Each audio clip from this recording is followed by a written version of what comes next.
I would say anything by the master Roald Dahl, because you can't go wrong. They're absolutely timeless. I'm rereading a bunch of them at the minute, and you know, I'm supposed to be too old for them and I'm still loving them. Neil Gaiman's Coraline, it's my favourite book, whether you're talking an adult book or a children's book. Coraline is just fantastic and spooky, and it's about a girl called Coraline who moves into a new house and discovers a door leading to a house which looks exactly like hers. There's a mother there who looks exactly like her mother, only she's a little bit too tall, her fingers are a little bit too long and twitching, and she has 2 black buttons for eyes. Well, I won the Blue Peter Book Award this year for my book, The Epic Book of Epicness. That was non-fiction, but the other winner was Ross Mackenzie for The Nowhere Emporium, and it is brilliant. I've read it myself, I read it to my kids.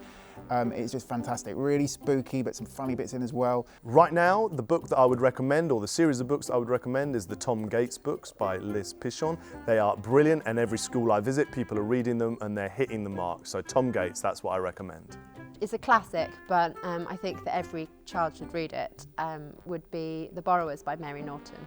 I loved it as a kid. It was just adventure and exploring, and you know, the fact that these tiny little people lived in the floorboards of houses and used, you know, cotton reels as their tables, and you know, kind of tooth floss to get up walls and stuff like that was just so fascinating to me. So I think everybody on the whole planet should read The Borrowers. I think right now you should be reading comics. Comics are full of ideas, and a comic that I love is The Phoenix, which is full of great stuff like Evil Emperor Penguin and Corpse Talk, and I love that comic. Primarily Roald Dahl. I know it's obvious, but he is always brilliant. He does a very important thing, and a thing that really influenced me when I started writing children's books, which is that he takes wish fulfillment, things that kids might really want to do, like be in a chocolate factory, but he makes it dangerous. He makes it full of jeopardy and exciting. So you should always read him.